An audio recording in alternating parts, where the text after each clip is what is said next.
Hello everyone, कैसे हैं आप सब लोग। आपको दिख रहा है हमारा टॉपिक क्या है? Histology of alimentary canal. हमने क्या पढ़ा था अभी तक? हमारा एलिमेंट्री कैनाल क्या होता है, माउथ से लेके एनस तक का जो पूरा प्रोसेस होता है वो क्या में होता है, हमारी एलिमेंट्री कैनाल में। वहां पे क्या होता है, फूड डाइजेशन होता है। वो क्यों होता है? जस्ट बिकॉज हमें फूड से क्या मिलता है, एनर्जी मिलती है। और हमें एनर्जी कैसे मिलती है? फूड के अंदर क्या प्रेजेंट होता है? प्रोटीन, कार्बोहाइड्रेट, हमारा लिपिड्स होता है, विटामिन्स होते हैं। ये सारे क्या होते हैं, हमारे बॉडी के लिए बहुत इसेंशियल होते हैं, क्योंकि इनसे क्या होता है, हमें एनर्जी मिलती है। अब हमें पता है कि अगर हमें एनर्जी नहीं मिलेगी तो क्या होगा, हम सरवाइव कर पाएंगे? डेफिनेटली नॉट, क्योंकि हमें क्या है, हमें कुछ भी काम करने के लिए पहले एनर्जी की जरूरत होती है, जो हमें सिर्फ एक हेल्थी फूड से मिलती है। अब हमने फूड को जब इंटेक किया था, जिसे हमने इंजेक्शन की प्रोसेस कही थी, वो क्या होता है, जब हम फूड को इंटेक करते हैं बाय आवर माउथ, वहां पे क्या प्रेजेंट होता है, वहां पे हमारी टंग प्रेजेंट होती है। टंग का क्या काम होता है? Find out the quality and the nature of your food. Food का क्या टेस्ट है, कौन सा नेचर है, वो खट्टा, मीठा, तीखा, कड़वा क्या है, ये कौन फाइंड आउट करता है? हमारी टंग फाइंड आउट करती है। आफ्टर दैट वहां पे क्या प्रेजेंट होते हैं, वहां हमारे टीथ प्रेजेंट होते हैं। टीथ का क्या काम होता है? सबसे मेन जो डाइजेशन में सबसे स्टार्टिंग पॉइंट होता है, जहां से हमारा डाइजेशन फॉर्म स्टार्ट होता है, वो क्या होता है, हमारा माउथ। बिकॉज ऑफ टीथ हम फूड को च्युइंग कर सकते हैं। एज आई टोल्ड यू ना, हम ऐसे फूड को च्युइंग कर सकते हैं। जब हमने फूड को च्युइंग कर लिया है तो क्या हुआ है, वो बड़े मॉलिक्यूल से छोटे मॉलिक्यूल में ब्रेक डाउन हो चुका है। आफ्टर दैट क्या हुआ, हमारे माउथ में सलाइवरी ग्लैंड्स मौजूद होती है, जिसका क्या काम होता है, जो फूड हमारा ड्राई फॉर्म में होता है तो हम उसे च्युइंग नहीं कर सकते, इसलिए वो उसको कैसे कन्वर्ट कर देता है, लिक्विड फॉर्म में। वो उसमें सलाइवा थोड़ी सी मिक्स कर देती है, सलाइवरी ग्लैंड्स, जिस वजह से वो थोड़ा वेट फॉर्म में आ जाता है, लुब्रिकेंट उनको मिल जाता है। आफ्टर दैट हमारा फूड कहाँ पे आता है? फेरिंग्स में। फेरिंग्स मैंने आपको बताया था, फेरिंग्स क्या होता है? फेरिंग्स एक फूड पाइप होती है, just a pipe like structure, जिसके अंदर डाइजेशन सेल्स मौजूद नहीं होती है। इसलिए उसका क्या काम होता है? सिर्फ फूड को ट्रांसफर करना from one place to another one. क्योंकि हमें जब पता है कि हमारा रूट लंबा है तो हमें किसी ट्रांसपोर्ट की जरूरत है, इसीलिए फूड को पता था कि ये हमें, भैया हमें तो स्टमक तक जाना है, इसलिए हमें ट्रांसफर चाहिए कुछ, तो उसे व्हीकल के रूप में क्या लिया, as a pharynx. After that pharynx के बाद हमारा फूड कहाँ आता है? ईसोफेगस में। ईसोफेगस क्या होता है? ईसोफेगस ने कहा कि जब फेरिंग्स ने कुछ काम नहीं किया तो मैं भी नहीं करूंगा, इसलिए वो भी सेम रोल प्ले करता है। क्या करता है? जैसे वो खाना फेरिंग से आकर के ईसोफेगस में मिला, अगेन वो ईसोफेगस से कहाँ चला गया? स्टमक में। उसके पास भी कोई डाइजेशन ग्लैंड्स नहीं थी, उसके पास सिर्फ म्यूकस था, जिससे उसने अपना लुब्रिकेंट उसे प्रोवाइड कराया, जिससे फूड थोड़ा लुब्रिकेंट होकर के थोड़ा वेट फॉर्म में आ गया। क्योंकि ड्राई फॉर्म में होता तो क्या वो जा सकता? इसका मैंने आपको एग्जांपल दिया था, जब हम वाटर पार्क जाते हैं, वहां पे जो हमारी वाटर स्लाइड्स होती है जिसमें हम जाते हैं, वहां पे हमेशा पानी बहता रहता है। क्यों होता है? अगर वो ड्राई रहेगी तो क्या हम उस स्लाइड्स में झूल पाएंगे या वहां से नीचे आ पाएंगे? नहीं, हम रुक जाएंगे बीच में ही। इसलिए वहां पे वाटर फ्लो रहता है, उसे लुब्रिकेंट मिलता रहता है। दैट्स व्हाई क्या होता है, हम वहां से इजीली स्लाइड से निकल पाते हैं। आफ्टर दैट क्या होता है, हमारा ईसोफेगस कहाँ जुड़ता है? ऐसा मैम ने कुछ बताया था कि जे शेप स्ट्रक्चर होती है, जो एम्प्टी फॉर्म में ही जे शेप प्रोवाइड कराती है, वो क्या होता है? स्टमक। मैंने आपको बताया था स्टमक क्या होता है, हमारा जे शेप एम्प्टी कंडीशन में एक जे शेप की स्ट्रक्चर होती है। जब उसके अंदर हम फूड रख देते हैं तो हम उसका शेप आइडेंटिफाई नहीं कर सकते, बिकॉज हम फूड भी अलग अलग खाते, कभी हमने एक चपाती खा ली, कभी दो खा ली, इसलिए उसकी शेप चेंज होती रहती है। प्लस उसके बाद मैंने आपको क्या बताया था कि जो आपका स्टमक है वो हमेशा कहाँ प्रेजेंट होता है? हार्ट के नीचे प्रेजेंट होता है, बताई थी ये चीज मैंने आपको। उसके बाद जो स्टमक होता है वो काई से कनेक्टेड होता है? स्मॉल इंटेस्टाइन से। वो चीज मैंने आपको बताई थी, क्योंकि जस्ट अगर हम सामने से देखते हैं तो हमें दिखेगा कि वहां पे लार्ज इंटेस्टाइन है, इसलिए वो हमें फ्रंटली तो लार्ज इंटेस्टाइन से दिखता है, लेकिन फ्रॉम द बिग पोर्शन वो स्मॉल इंटेस्टाइन से कनेक्टेड रहता है। ठीक है, अब स्मॉल इंटेस्टाइन मैंने बताया था 3 पार्ट्स में डिवाइडेड होती है, duodenum, jejunum and the ileum. Okay, duodenum उसका फर्स्ट पार्ट होता है, जहाँ पे खाना बहुत देर तक रहता है, क्योंकि ड्यूडेनम साइज में बड़ी होती है, वहां पे वो खाने को अच्छे से एब्जॉर्ब कर लेती है। बिकॉज अगर खाना डाइजेस्ट हो गया है लेकिन उसमें से एब्जॉर्प्शन हुआ ही नहीं है तो हमारी तो मेहनत बेकार गई, हमें तो कुछ हुआ ही नहीं। उसके बाद जेजनम आता है। जेजनम में क्या होता है, खूब सारी ब्लड सेल्स मौजूद होती है, उन ब्लड सेल्स का क्या काम होता है, जो भी एब्जॉर्प्शन हमने कर लिया है, क्या किया है हमने, जो भी एब्जॉर्प्शन कर लिया है वहां ब्लड सेल्स मौजूद होती है, वो क्या करती है उस एब्जॉर्प्शन को लेती है और ब्लड में मिक्स करती है। आफ्टर दैट सारे ऑर्गन्स को डिस्ट्रीब्यूट कर देती है कि भाई थोड़ा तू ले ले, थोड़ा तू ले ले, ठीक है। उसके बाद क्या होता है, इलियम आता है। इलियम क्या होता है, स्मॉल इंटेस्टाइन का लास्ट पार्ट होता है। वो इलियम क्या कहता है कि यार मुझे ना लार्ज इंटेस्टाइन से मिल रहा है तो तुम मुझे कुछ मत दो, मे बी मैं कुछ चीज सही से एब्जॉर्ब नहीं कर पाया, तो वो क्या होगी लार्ज इंटेस्टाइन में जाकर के मिल जाएगी, और वो वहां मिल गई तो जो तुमने एब्जॉर्प्शन जितना भी किया था वो वेस्टेज हो जाएगा। उसके बाद क्या होता है, जो इलियम होता है वो कहीं से कनेक्टेड होता है, लार्ज इंटेस्टाइन से। अब लार्ज इंटेस्टाइन अगेन 3 पार्ट्स में डिवाइडेड है, लेकिन जैसे मैंने आपको कहा कि यार हमारा खाना तो सारा ही स्मॉल इंटेस्टाइन में डाइजेस्ट हो चुका है, फिर लार्ज इंटेस्टाइन के लिए बचा क्या, अरे बहुत कुछ बचा है अभी तो हमारे शरीर में। वहां पे बचा है हमारा लिक्विड पोर्शन, जो लार्ज इंटेस्टाइन में डाइजेस्ट होता है। वहां पे क्या क्या होता है, आपका सीकम होता है और कोलोन होता है और रेक्टम होता है, ये भी 3 पार्ट्स में डिवाइड होता है। जो हमारा सीकम होता है वहां पे इकोलाइस बैक्टीरियाज होता है। जब हमें पता है कि हमने खाना खूब सारा इंटेक कर लिया है, उसको हम डाइजेस्ट करके जब अनडाइजेस्टेड फूड है तो उसकी क्वालिटी भी बहुत ज्यादा हो जाएगी, तो क्या होगा जो इकोलाई था वो उस फूड को ले लेता है। आफ्टर दैट हमारा फूड कहाँ जाता है, कोलोन में जाता है। वहां पे अगेन सेम प्रोसेस होती है डाइजेशन की, जितना हो सकता है उतना डाइजेस्ट करके वो उसको रेक्टम में भेज देते हैं। Rectum is the last part of your large intestine, okay. After that वहां से भी पूरा हमने एब्जॉर्प्शन प्लस डाइजेशन सारा प्रोसेस कंप्लीट हो गया। अब क्या हो गया, अब हमारे पास सिर्फ बचा वो प्रोडक्ट जो भाई हमें शरीर के बाहर भेजना है, वो सिर्फ रेक्टम में बचा रह जाता है। अब क्या होता है, अब हमें जाना है कहाँ पे, उस फूड को लेकर के एनस में। फूड ने कहा मेरा काम खत्म हो गया, अब तो मुझे शरीर के बाहर भेज दो, तो क्या पार्ट होता है वहां पे, एनस होता है। एनस क्या करता है, एनस एक पोर होता है, ठीक है। वहां पे अनडाइजेस्टेड फूड रखा रहता है। अब वो क्या करता है, वो कहता है ठीक है मुझे बाहर जाना है, लेकिन रेक्टम से एनस तक आपका भोजन आएगा कैसे, कुछ तो होता ही होगा ना। मैंने आपको बताया था कुछ एनल केनाल करके होती है, जो हमारी केनाल लाइक स्ट्रक्चर होती है, वो क्या करती है, वो उस फूड को वहां तक लेकर आती है। और एनस में क्या प्रेजेंट होते हैं, 2 स्फिंक्टर होते हैं, internal one and external one. जो इंटरनल वन है वो विदाउट हमारी परमिशन ओपन हो जाता है, वो कहता है मैं नहीं सुनो तुम्हारी मैं अपनी चलाऊंगा, तो वो विदाउट हमारी परमिशन ओपन हो जाता है। और जो हमारा अनडाइजेस्टेड फूड है वो कहाँ आके कलेक्ट हो जाता है, वहां पे एनस में। अब क्या होता है, जो एक्सटर्नल स्फिंक्टर होता है वो शरीफ होता है, वो कहता है कि यार तुम मेरे मालिक हो, मैं तुम्हारी तो सुनूंगा, तो वो हमसे पूछ करके ओपन होता है। जब वो ओपन होता है तो उसके बाद क्या होता है, जब हम उसे परमिट करेंगे ना ओपन होने के लिए कि भाई हाँ अब तू ओपन हो जा, वो तभी ओपन होएगा, ठीक है। अब उसके बाद हमने उसे परमिट कर दिया तो वो ओपन हो गया है। अब जब हम कंफर्टेबल जोन में रहेंगे कि हाँ हमारे पास वॉशरूम फैसिलिटी अवेलेबल है, तो हम क्या कर सकते हैं, उस अनडाइजेस्टेड फूड को जिसे हमने फेसेस कहा था उसे हम बाहर रिलीज करते हैं। अब आप सोचेंगे यार मैम ने ये सारी चीजें तो प्रीवियसली पूरा सब कुछ पढ़ा दिया है, अब वापस क्यों डिटेलाइज कर रही है, बिकॉज जो हमारी एलिमेंट्री कैनाल है वहां पे इन सब चीजों का आपको नॉलेज होना जरूरी है। बिकॉज एलिमेंट्री कैनाल क्या है, माउथ से लेके एनस तक पूरी आपकी एलिमेंट्री कैनाल है, हमें उसके बारे में पढ़ना है। तो डेफिनेटली हमें पता होना चाहिए कि हमारा फूड है जो कौन कौन से प्रोसेस से हो होके नीचे एनस तक आया है, वो हमने शरीर के बाहर निकाल भी दिया है। Got it, now come on the slide. देखिए यहाँ पे क्या है, हिस्टोलॉजी ऑफ एलिमेंट्री कैनाल। आप यहाँ पे देख सकते हैं जो फर्स्ट वन है वो हमारा पार्ट है serosa, second one is your muscular layer, second third one is your sub mucosa and fourth one is your mucosa, ठीक है। अब हम यहाँ पे देख सकते हैं जो सेरोसा है सबसे आउटर वाली लेयर है, जो यहाँ जस्ट ल्यूमेन है ना, यही है आपका अनडाइजेस्टेड फूड ये वाला है।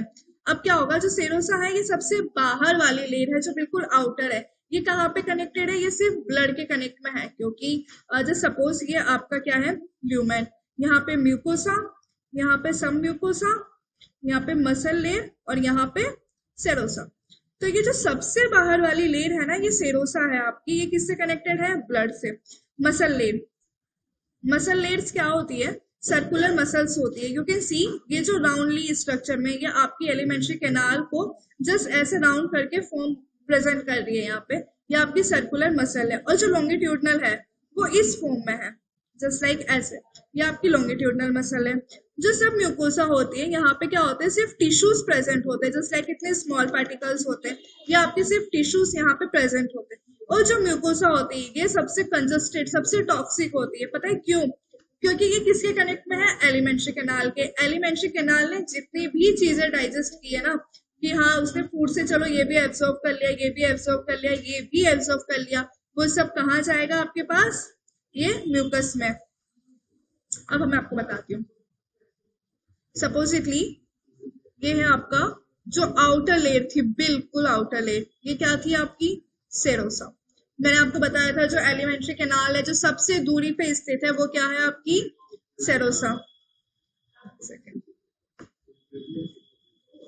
अगेन यहाँ पे क्या है आपकी?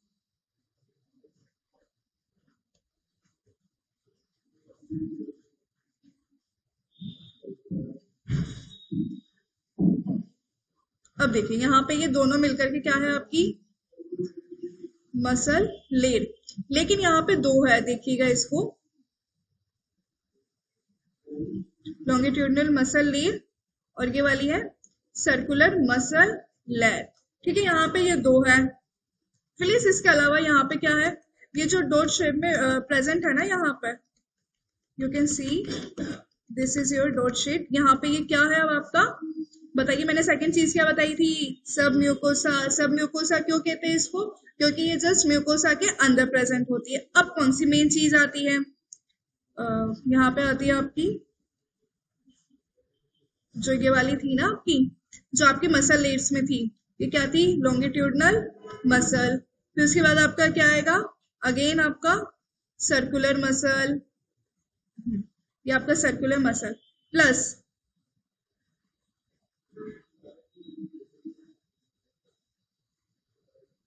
यहाँ पे आपके क्या प्रेजेंट है? विलाइस। और यहाँ पे आपका क्या है? ल्यूमेन। ये तीनों मिलकर के आपका क्या बना रही है? म्यूकोसा। Got it. अब ये म्यूकोसा में इतनी सारी लेयर्स क्यों आई है? इस चीज के बारे में मैंने आपको बताया था कि म्यूकोसा में क्या होता है, ये जस्ट आपके ल्यूमेन के अटैच में रहती है। तो अगर इसने कुछ चीज ल्यूमेन से एब्जॉर्ब कर ली है तो ये भी कहता है पहले विलाई से होते हुए जाओ तुम। फिर उसके बाद जो सर्कुलर मसल लेयर्स होती है ये वहां से होती हुई जाती है, प्लस जो लॉन्गिट्यूडनल मसल होती है ये वहां से होके जाती है। और ये सब म्यूकोसा, ये तो आपको पता है ये इसका क्या काम होता है? इसमें खूब सारे टिश्यूज होते हैं। इसमें खूब सारे टिश्यूज होते हैं। ये टिश्यूज क्या काम करते हैं? जो भी एब्जॉर्प्शन है उसको सेरोसा को प्रोवाइड कराते हैं और सेरोसा क्या करता है? उनको ऑर्गन्स में ट्रांसफर कर देता है। अब एक और चीज, मैंने आपको ये चीज तो बताई है सेरोसा सब में प्रेजेंट होती है, लेकिन मैंने आपको ये चीज भी है कि हर एक्सेप्शनल केस अपवाद हर जगह मौजूद होता है। तो जो आपका ईसोफेगस होता है, जो मैंने बताया था ना, फूड पाइप जो आपका होता है, ईसोफेगस, और एक रेक्टम होता है। रेक्टम क्या है आपका? एलिमेंट्री कैनाल का लास्ट पार्ट, वो आपका क्या है? रेक्टम। ठीक है, यहाँ पे क्या होता है? जो सेरोसा होती है ना आपकी, वो एब्सेंट होती है। यहाँ पे सेरोसा एब्सेंट होती है क्योंकि ये बहुत सॉफ्ट एरिया होता है, इसलिए यहाँ पे सेरोसा की नीड नहीं होती है। फिर ईसोफेगस में एक चीज होती है। ईसोफेगस ने कहा कि चलो कोई बात नहीं, सेरोसा नहीं है तो इट्स ओके, मुझे क्या चाहिए? ट्यूनिका एवेंचिटिया। एक सेकेंड,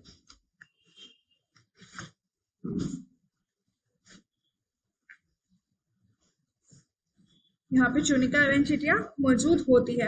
अब एक और चीज जिसके बारे में हमने पढ़ा, हर जगह आपको ईसोफेगस सेरोसा मिलेगा आपको हर जगह। अब लेकिन एक चीज होती है जो स्टमक के बारे में हमने एक और चीज पढ़ी, ठीक है, क्योंकि स्टमक में सबसे ज्यादा डाइजेशन होता है, ये चीज हमें पता है क्योंकि वहां पे गैस्ट्रिक एंजाइम्स होते हैं, इवन खूब सारे हार्मोन। जो हमारा लीवर है, जो पेनक्रियाज है, वो भी जो सिक्रेट करता है वो भी कहाँ आता है? हमारे स्टमक में। तो स्टमक ने कहा कि भाई तुम्हारे पास सर्कुलर लेयर है, ये तो सबके पास है, तुम्हारे पास लॉन्गिट्यूडनल लेयर है, ये भी सबके पास है, तो मुझे नया दो ना कुछ, ताकि मैं एक्स्ट्रा एब्जॉर्ब कर सकूं चीजें, ताकि मैं एक्स्ट्रा चीजें डाइजेस्ट कर सकूं। इसलिए उसने क्या कहा? चल ठीक है, हम तुझे एक मसल लेयर और देते हैं। ये आपकी कौन सी है? Circular muscle layer. ये आपकी लॉन्गिट्यूडनल मसल लेयर। और ये आपकी कौन सी है? ऑब्लिकी। एक सेकेंड, इसको तो मैं पूरा लिख देती हूँ।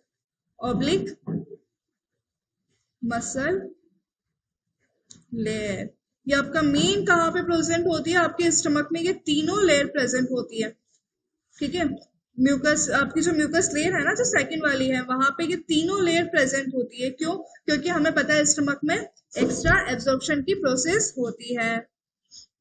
Wall of alimentary canal is made up of 4 layer. मैंने आपको बताया, first mucosa, second one is sub mucosa, third one is muscle layer and fourth one is serosa. लेकिन मैम ने तो ये उल्टा लिख दिया है, ऐसा क्यों? आपको यहाँ पे एक वर्ड दिख रहा होगा आउटर से इनर, तो जब भी आप इनका सीक्वेंस लिखे ना, तो प्लीज मेंशन दैट आप आउटर से इनर फॉर्म में लिख रहे हैं या आप इनर से आउटर में लिख रहे हैं। जरूरी नहीं है कि सामने वाले ने पूछा है या नहीं, इट्स अवर ड्यूटी कि हम बता दें हम कौन सा फॉर्म लिख रहे हैं। इसलिए हमें यहाँ पे क्या लिखना है, आउटर से inner form. Serosa outer 1, muscle layer outer 2, सब म्यूकोसा आउटर 3, और म्यूकोसा तो हमारे ल्यूमेन के सबसे पास वाली होती ही है, serosa. It is the outermost layer of gut. It is called tunica eventida in esophagus. क्योंकि esophagus में मैंने आपको क्या बताया, सेरोसा एब्सेंट होती है, इससे यहाँ पे ट्यूनिका एवेंटिटिया होती है। Serosa is made up of visceral peritoneum while tunica eventida is made up of while fibrous connective tissue. Serosa में क्या पाया जाता है, visceral peritoneum होता है, जबकि जो ट्यूनिका होती है उसमें क्या होता है, फाइब्रस कनेक्टिव टिश्यू होता है। मेजर डिफरेंस है, याद रखिएगा, नीट में क्वेश्चन इसका आ सकता है। Muscle layer, it is form by circular inner layer and longitudinal होती है। मैंने आपको बताया ना कि सर्कुलर होती है ऐसी वाली, और जो लॉन्गिट्यूडनल होती है वो ऐसी वाली फॉर्म में दोनों प्रेजेंट रहती है। Thickest layer is found in stomach and thinnest layer in rectum. क्या बताया था, थिक कहाँ पर होती है, ये स्टमक में। क्यों? क्योंकि वहां पे एक्स्ट्रा एब्जॉर्प्शन चाहिए। उसने तो अपनी मसल लेयर भी अलग मांग ली थी ना, कि नहीं मुझे अलग दो, तो हमारे पास ऑब्लिक मसल लेयर भी थी, और जो थिन होती है वो रेक्टम में पाई जाती है। जो हमारी सब म्यूकोसा होती है, ये लूज कनेक्टिव टिश्यू लेयर होती है विद ब्लड लिम्फ सेल्स और नर्व्स के साथ। क्योंकि इसे क्या करना होता है, जो भी एब्जॉर्प्शन म्यूकोसा लाया है उसको आगे ऑर्गन्स तक पहुंचाना रहता है। Mucosa, it is inner most layer of gut which contains the secretory and absorption cells. क्योंकि जो भी एब्जॉर्प्शन आपके एलिमेंट्री कैनाल ने किया है वो किसको देगा ला करके, म्यूकोसा को। क्योंकि म्यूकोसा ही तो कहेगा ना कि हाँ ले भाई ऑर्गन्स तक पहुंचा दे।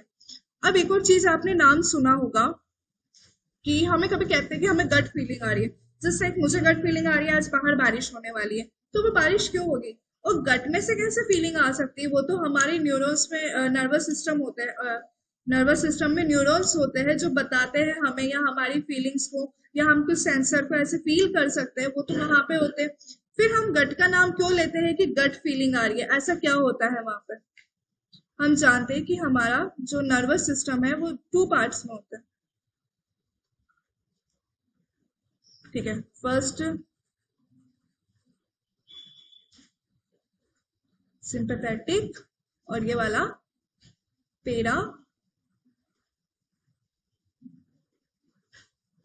पैरासिम्पैथेटिक, ठीक है।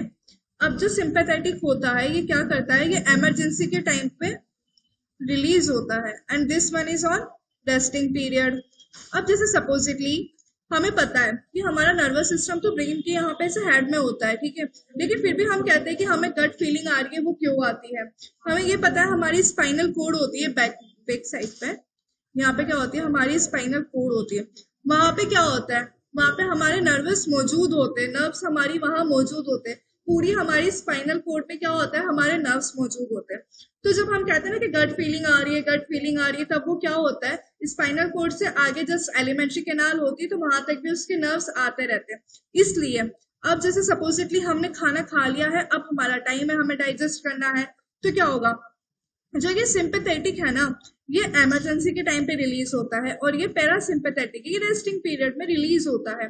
अब जैसे आप सपोजिटली आपको पता है अब हमने खाना खा लिया, अब हमें डाइजेस्ट करना है, लेकिन सपोजिटली कि भाई हाँ पास वाले घर में आग लगी है, या कुछ भी आप कह सकते हैं, कहीं पे कुछ इमरजेंसी हो गई है, तो आप क्या करेंगे? क्या पहले रुक करके कहेंगे कि नहीं भाई मैंने तो खाना खाया है, मैं तो पहले इसको डाइजेस्ट करूंगा? नहीं, आपको पता है कि ये इमरजेंसी कंडीशन है, तब आपकी सिंपैथेटिक सेल्स एक्टिव हो जाएगी, वो कहेगी कि नहीं भाई तुझे रन करना है, यहाँ पे पास वाले घर में आग लग चुकी है ना। तो आपकी जो सिंपैथेटिक सेल्स होगी वो एकदम एक्टिव हो जाएगी, दैट्स वाई तब ये काम होती है। और ये वाली जो सेल्स है ये अभी रुक जाती है कि नहीं अभी मेरा टाइम नहीं है एक्टिव होने का। वैसे ही अगर आप सपोजिटली फ्री बैठे हैं, वेले बैठे हैं और आप कुछ खा के बैठे हैं, आपको पता है आपके पास कोई काम नहीं है, तो आपकी पैरासिम्पैथेटिक जो सेल्स होती है वो एक्टिव हो जाती है, रेस्टिंग पीरियड में है कि आप, अब आपको पता है आपके पास काम नहीं है, अब आप खाना इजीली डाइजेस्ट कर सकते हैं, ये प्रोसेस तब स्टार्ट हो जाती है। Okay, now your questions.